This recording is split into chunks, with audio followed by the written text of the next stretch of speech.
Hello everyone, एक बार फिर से बहुत बहुत स्वागत है आप सभी का आपके अपने YouTube channel the hope Uttarakhand में।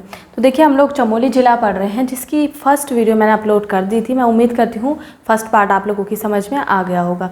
वहाँ पर फर्स्ट पार्ट में एक चीज़ रह गई थी, जहाँ पर मैंने आपको दर्रे बताए थे। वहाँ पर उत्तरकाशी और आपका चमोली के बीच एक दर्रा है, वो दर्रा रह गया था, उसको आपको नोट कर लेना है वहीं पर। वो है कालिंदी दर्रा। ठीक है, तो इसे आप नोट कर लेना, ये रह गया था कल की वीडियो में। आज हम यहाँ पर बात करने वाले हैं पंचबद्री के बारे में। और पंचबद्री में आप सबको पता है, सबसे पहला बद्री है बद्रीनाथ। अब आपको हेडिंग लानी है पंचबद्री।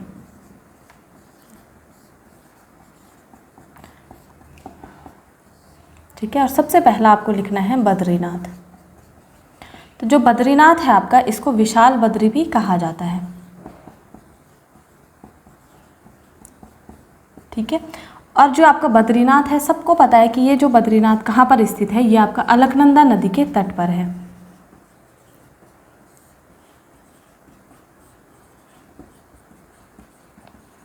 तो उत्तराखंड में 4 धाम है, हम सबको पता है, गंगोत्री, यमुनोत्री, केदारनाथ और बद्रीनाथ। लेकिन भारत के भी 4 धाम है, उनमें से एक है आपका बद्रीनाथ। ठीक है, तो भारत के 4 धाम को हम इस तरीके से दिखा सकते हैं। यहाँ आपका सबसे ऊपर यानी उत्तर दिशा में कौन सा है? बद्रीनाथ है। दक्षिण दिशा में आपका रामेश्वरम है, जो कि कहाँ पर है? तमिलनाडु में। ठीक है, पश्चिम में आप यहाँ पर दिखा सकते हैं द्वारका है, ये आपका गुजरात में है। ठीक है, और आपका पूर्व दिशा में कौन सा है? जगन्नाथपुरी, ये उड़ीसा में है। तो ये 4 धाम हैं हमारे देश के, जो जिनके बारे में हमें पता होना चाहिए। ठीक है, चारों दिशाओं में इनकी स्थापना है। उत्तर में आपका कौन सा है? बद्रीनाथ है, जो हमारे ही स्टेट यानी कि उत्तराखंड में है। उसके बाद आप जाएंगे दक्षिण में, तो यहाँ पे आपको रामेश्वरम मिलेगा, जो तमिलनाडु में है। पश्चिम में आप जाएंगे तो यहाँ पे गुजरात में आपका कौन सा है? द्वारका है। और पूर्व में आपका जगन्नाथपुरी है, जो कि कहाँ पर है? उड़ीसा में है। तो इन 4 धामों का आपको पता होना चाहिए। इसी तरीके से इन्हें कहीं पे कॉपी में लिख लेना, ये जीएस के लिए आपके बहुत इंपॉर्टेंट होते हैं। ठीक है, तो उन्हीं में से एक हमारा क्या है? बद्रीनाथ है, और इसकी बहुत मान्यता है। यहाँ पर जो पूजा होती है वो किसकी होती है? विष्णु भगवान की यहाँ पूजा होती है।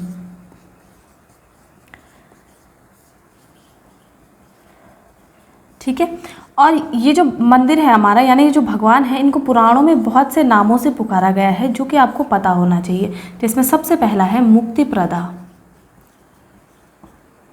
दूसरा नाम है बद्रीवन, तीसरा है बद्रिकाश्रम, और चौथा है योग सिद्धा।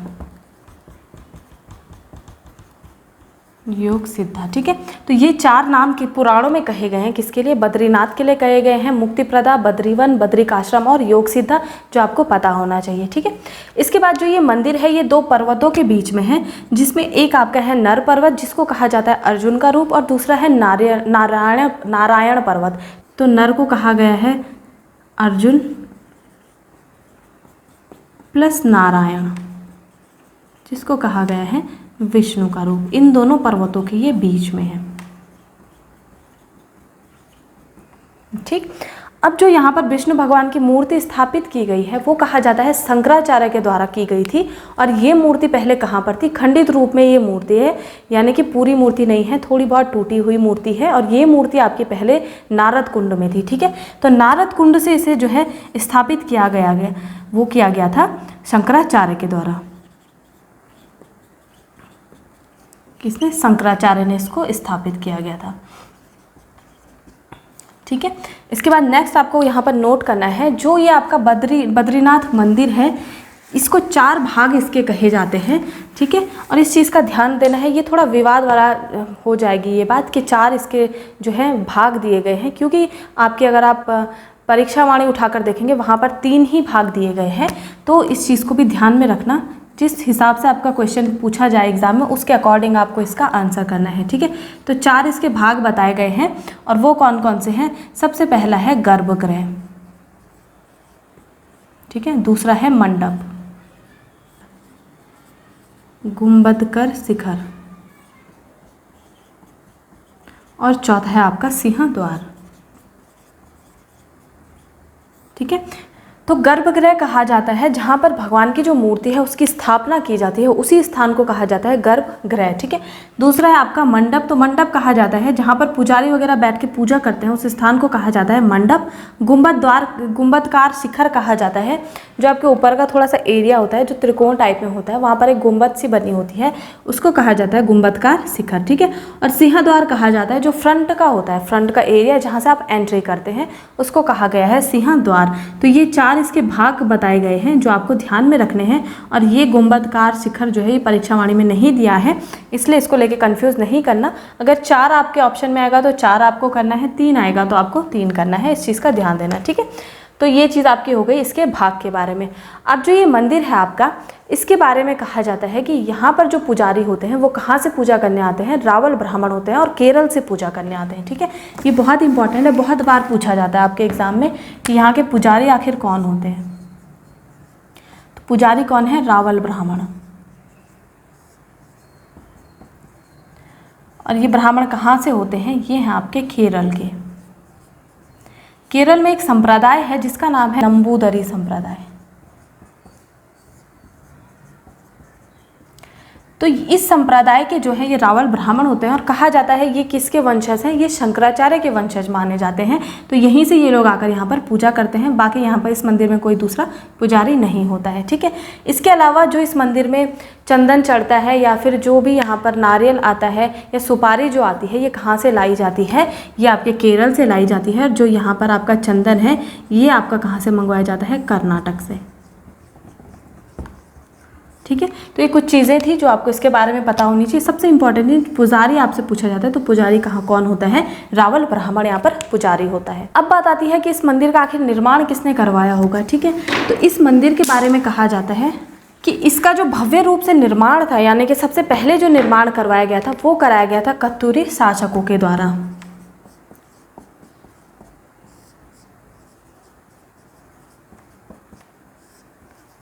कत्यूरी शासकों के द्वारा। ठीक है। लेकिन इसका बाद में पुनर्निर्माण जो कराया गया था वो कराया गया था अजयपाल के द्वारा। ठीक है। जो पवार राजवंश का था। और इसके बाद इसका दोबारा से पुनर्निर्माण करवाया गया था जो कि ग्वालियर का एक राजा था जिसका नाम था दौलत राव सिंधिया। ठीक है। ये ग्वालियर का राजा था।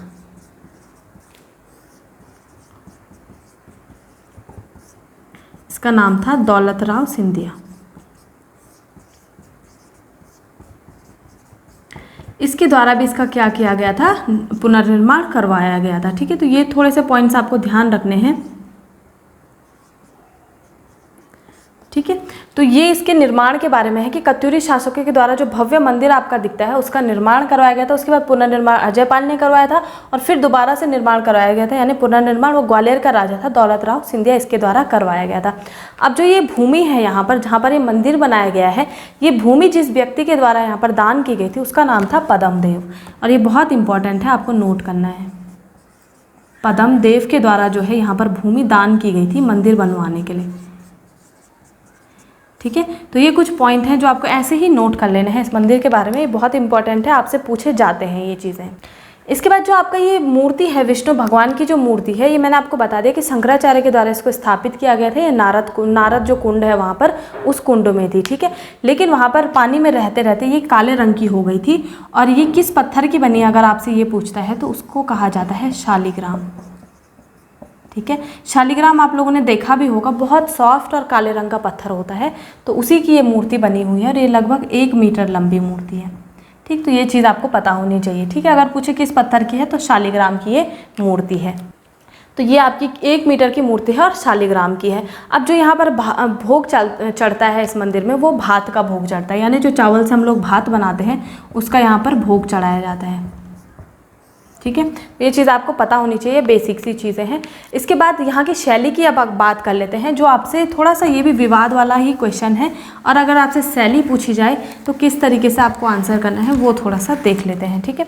तो शैली में इसका लिखा गया है कि वैसे तो ये मुगल शैली है, इसको मुगल शैली लिखा गया है। ठीक है। लेकिन जो इस मंदिर का फ्रंट का हिस्सा है वो किस तरीके का है, धनुषाकार वो फ्रंट का हिस्सा है, उसकी वजह से इसको क्या कहा गया है, इन्होंने शंकुधारी शैली भी कहा है। शंकुधारी शैली। तो अगर आपसे शैली पूछा जाए और वहाँ पर ऑप्शन आपको इन दोनों में से एक ही देखने को मिलेगा, तो इस चीज़ का ध्यान रखना, जो भी आएगा उसके अकॉर्डिंग आपको यहाँ पर आंसर करना है। मुगल शैली आई तो मुगल शैली आंसर करना है, और अगर शंकुधारी शैली आता है तो शंकुधारी शैली आपको यहाँ पर आंसर करना है। ठीक है, लिखिए आपकी बुक में दोनों गई हैं, तो इस चीज़ का आपको ध्यान रखना है। अब जो ये मंदिर है, आप सबको पता है जब बहुत ज़्यादा ठंड पड़ जाती है तो क्या होता है, इसके कपाट बंद कर दिए जाते हैं। ठीक है, और इसके कपाट जो खुलने का समय है वो बताया जाता है कब है, अप्रैल मई में इसके कपाट खुलते हैं। वो मौसम के अकॉर्डिंग है, जब बर्फ़ वगैरह थोड़ी कम हो जाती है तो अप्रैल मई तक नॉर्मली कम हो जाती है तो कपाट खोल दिए जाते हैं। लेकिन शीतकाल में जब इसके कपाट बंद होते हैं तो बद्रीनाथ की जो मूर्ति है, यानी जो विष्णु भगवान की मूर्ति है, उसको लेकर जाया जाता है जोशीमठ में नरसिंह मंदिर में, और वहीं पर उसकी पूजा होती है। ठीक है, तो अगर आपसे पूछा जाएगा कि शीतकाल में बद्रीनाथ भगवान की पूजा कहाँ पर होती है, तो जोशीमठ के नरसिंह मंदिर में।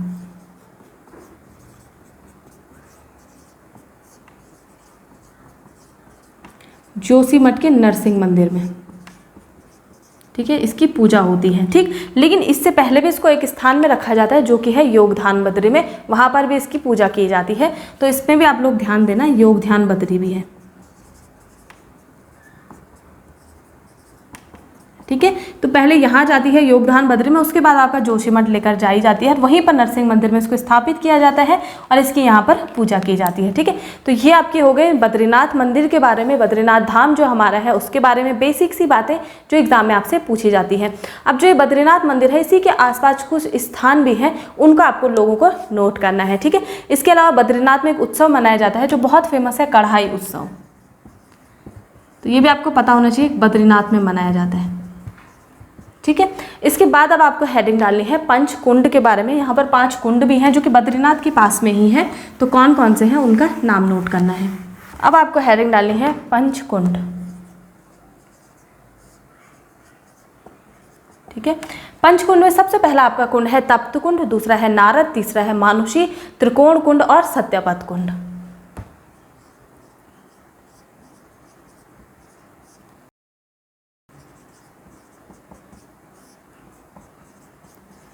त्रिकोण कुंड, ठीक है, तप्त कुंड, मानुषी, त्रिकोण और नारद कुंड और सत्यपथ कुंड। तो ये 5 कुंड हैं जो आपके कहाँ पर हैं, बद्रीनाथ के ही पास में है। और ये भी आपसे एग्जाम्स में पूछ लिए जाते हैं कि निम्नलिखित में से कौन सा कुंड आपका बद्रीनाथ के पास में है, कौन सा नहीं है, इस तरीके से भी दे सकता है और कभी कभी मैच करने को भी दे सकता है। तो तप्त कुंड, मानुषी कुंड, त्रिकोण कुंड, नारद कुंड और सत्यपथ कुंड आपको याद रखने हैं। इसके अलावा यहाँ पर 5 शिलाएं भी हैं जो भी आपको नोट करनी है, जिसमें सबसे पहले आपकी कौन सी है, कूर्मशिला, इंदुशिला, भृंगुशिला, उर्वशी शिला और प्रहलाद शिला। तो इनके भी आपको नाम नोट करने हैं और ये ऐसे ही आपको याद कर लेने हैं।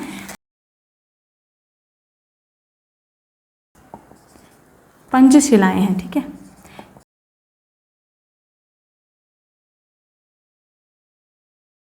सबसे पहली है कूर्मशिला, दूसरी है इंदुशिला, तीसरी है उर्वशी शिला, चौथी आपकी भृंगुशिला और 5वीं है आपका प्रहलाद शिला। तो ये 5 शिलाएं भी आपको पता होनी चाहिए कहाँ पर है, आपके बद्रीनाथ के ही पास में है। ठीक है, तो कूर्मशिला, इंदुशिला, उर्वशी शिला, भृंगुशिला और आपका प्रहलाद शिला, ये 5 की 5 शिलाएं ऐसे ही नोट कर लेनी है और इन्हें याद कर लेना है। इसके अलावा यहाँ पर 3 गुफाएं भी है, जिसमें स्कंद गुफा, गरुड़ गुफा और राम गुफा है। ठीक है, ये भी इसी मंदिर के पास में है। 3 गुफाएं हैं जिनका नाम क्या है, एक है स्कंद गुफा, गरुड़ गुफा और राम गुफा। ये तीनों गुफाएं भी कहाँ पर हैं, बद्रीनाथ के ही पास में है। इसके अलावा इसी के पास में एक कुंड है जिसका नाम है तप्त कुंड, और तप्त कुंड यहाँ पर जो है गर्म पानी का कुंड है। ठीक है, बहुत उबलता हुआ पानी इसका है, तो इसका भी आपको पता वैसे तो नाम से ही पता चल रहा है, तप्त कुंड का मतलब ये है उबलता हुआ यानी गर्म पानी का कुंड। ठीक है, इसके अलावा एक स्थान है यहाँ पर जिसका नाम है ब्रह्म कपाली, और यहाँ पर माना जाता है पितरों का जो भी पिंड दान किया जाता है वो इस स्थान पर किया जाता है और इसकी बहुत मान्यता है। ठीक है, उसका नाम क्या है, ब्रह्म कपाली। यहाँ पर क्या किया जाता है, पितृदान किया जाता है। ठीक है, इसके अलावा जो आपका यहाँ पर लास्ट गांव पड़ता है माणा, वहाँ पर 3 गुफाएं भी हैं, जिसमें पहली आपकी है मुचकुंद गुफा, दूसरी है गणेश गुफा और तीसरी है व्यास गुफा। ठीक है, ये आपके माणा गांव के पास है।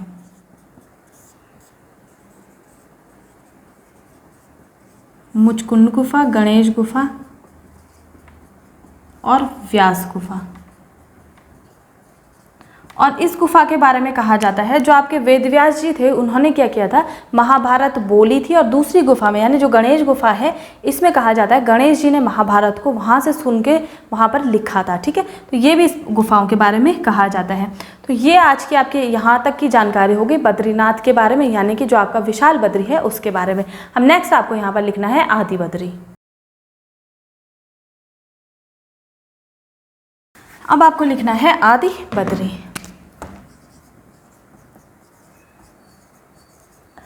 तो सबसे पहले आदि बद्री जो है वो चारों बद्रियों में से सबसे दक्षिण वाला है, यानी मैंने कल आपको मैप में दिखाया था सबसे नीचे की तरफ आपका क्या है, आदि बद्री है। ठीक है, तो जो ये आदि बद्री है ये आपका लगभग कर्णप्रयाग से 21 किलोमीटर की दूरी पर है। तो इसका मुख्य स्थान क्या हो गया, कर्णप्रयाग।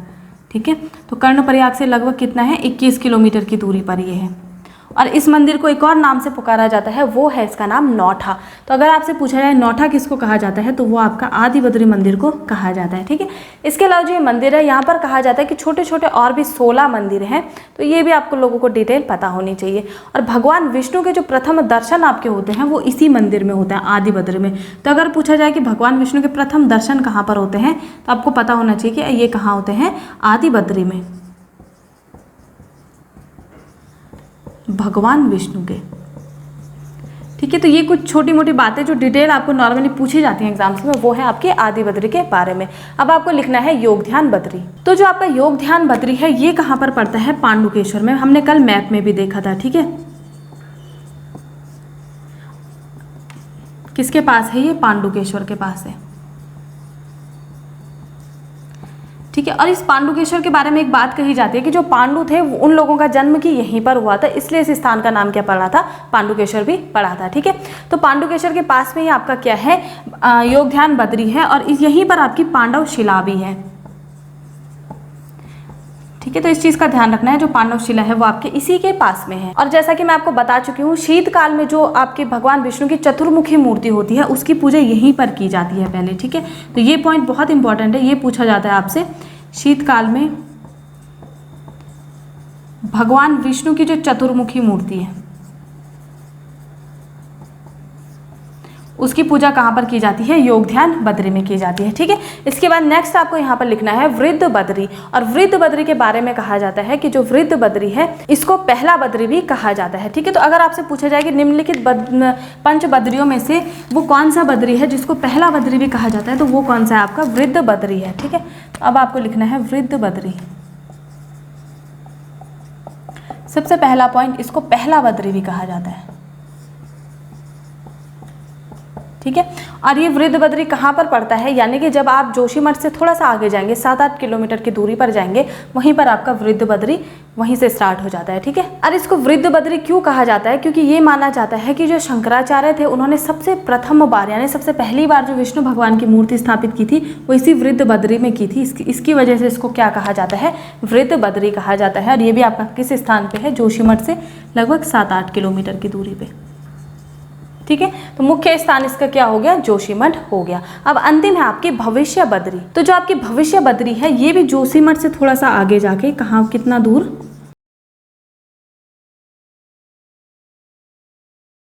तो भविष्य बद्री के बारे में कहा जाता है कि जोशीमठ से लगभग 17-18 किलोमीटर की दूरी पर एक स्थान पड़ता है जिसका नाम है सुबेन। ठीक है, तो ये कहाँ पर है, सुबेन नामक स्थान पर।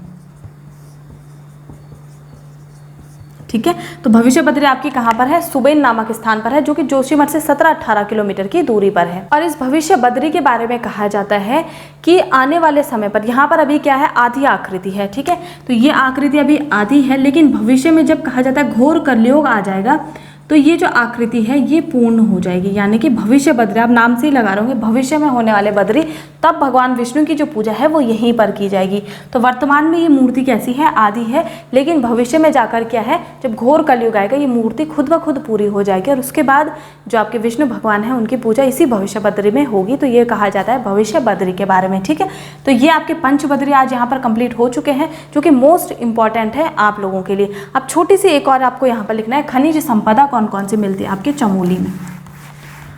अब आपको हेडिंग डालनी है खनिज संपदा।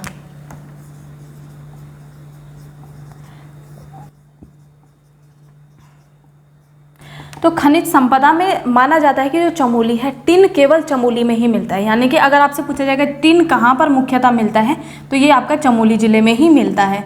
इसके अलावा चमोली में कुछ कुछ स्थानों में तांबा भी पाया जाता है, ठीक है, लेकिन बहुत ज़्यादा नहीं है। कुछ कुछ स्थान है जिनका अगर आप चाहें तो नाम भी आप नोट कर सकते हैं, जिसमें पहला है मोहन खाल, दूसरा है धनपुर और तीसरा है पोखरी क्षेत्र, ठीक है। तो मोहन खाल, धनपुर और पोखरी क्षेत्र, इसमें क्या पाया जाता है, थोड़ा बहुत तांबा पाया जाता है, पोखरी क्षेत्र। इसके अलावा ये माना जाता है कि जो आपके अलकनंदा नदी का तट है और पिंडर नदी का जो तट है, वहाँ पर बालू जो पाया जाता है उसमें थोड़ी बहुत मात्रा में सोना भी पाया जाता है, ठीक है। तो अलकनंदा प्लस पिंडर के तट पर बालू जो वहाँ पर है, रेत यानी, ठीक है, उसमें थोड़ा बहुत क्या पाया जाता है, सोना भी पाया जाता है। इसके अलावा सबसे इंपॉर्टेंट पॉइंट आपको लिखना है, गंडक की जो खोज की गई थी हमारे राज्य में वो सबसे पहले चमोली में ही की गई थी 1957 में, ठीक है। इस पॉइंट को थोड़ा अच्छे से लिखना, राज्य में गंडक की खोज सर्वप्रथम कहाँ की गई थी, चमोली जिले में की गई थी, ठीक है, 1957 में, 1957 में चमोली में की गई थी, ठीक। तो ये भी आपको पता होना चाहिए कि चमोली में सबसे पहले किसकी खोज की गई थी, गंडक की खोज की गई थी। तो ये आपके हो गए यहाँ पर मुख्य खनिज संपदा जो यहाँ आपके चमोली जिले में पाई जाती है। इसके अलावा जैसे मैंने कल आपको बताया था, जो पंचप्रयाग हम लोगों ने कल देखे थे, जिसमें हम लोगों ने अलकनंदा नदी वहाँ पर लगभग आपकी एक ये मान के आप चल लीजिए कि लगभग वहाँ पर कंप्लीट हो गई थी। इसके अलावा अलकनंदा नदी का आप सबको पता है उद्गम कहाँ से है, ये सतोपंथ हिमनद का जो अलकापुरी बांक हिमनद है वहाँ से इसका उद्गम है। हालांकि हम इसे बहुत बार यहाँ पर डिस्क्राइब कर चुकी हूँ मैं, लेकिन फिर भी मैं आपको एक बार बता रही हूँ, ठीक है, रिवीजन हो जाता है। तो अलकापुरी बांक हिमनद से इसका क्या है, उद्गम है। और ये सबसे पहले आपका जो मैंने 5 प्रयाग बताए थे बिल्कुल उसी तरीके से निकलती है। और लंबाई इसकी कितनी है, लगभग 195 किलोमीटर, ठीक है। तो अगर अलकनंदा की लंबाई आपसे पूछी जाए तो देवप्रयाग तक इसकी लंबाई है 195 किलोमीटर, ठीक है। इसके अलावा अलकनंदा की जो सहायक नदियां हैं, सरस्वती है, पश्चिमी धौली गंगा है, मंदाकिनी है, नंदाकिनी है, पिंडर है, पश्चिमी धौली गंगा है, वृद्धि है, नाबालिका है, ये सारी की सारी क्या है, इसकी सहायक नदियां हैं। तो लगभग इसका जो मैप बनेगा उसी तरीके से बनेगा। आप लोग मुझे कमेंट कर लेना, अगर आपको ये दोबारा से पढ़ना होगा अलकनंदा नदी तंत्र तो मैं आपको एक बार दोबारा से इसे पढ़ा दूंगी, बट मेरे अकॉर्डिंग जितना है उतना ही इनफ है। तो आज का सेशन यहीं पर मैं समाप्त करती हूँ। इनके केस आपके कोई भी कन्फ्यूजन हो आप कमेंट जरूर कर देना। वीडियो आपको कैसी लगती है मुझे कमेंट जरूर करें। इसके अलावा लाइक जरूर कर दें वीडियोस को। मिलते हैं नेक्स्ट वीडियो में, तब तक के लिए धन्यवाद।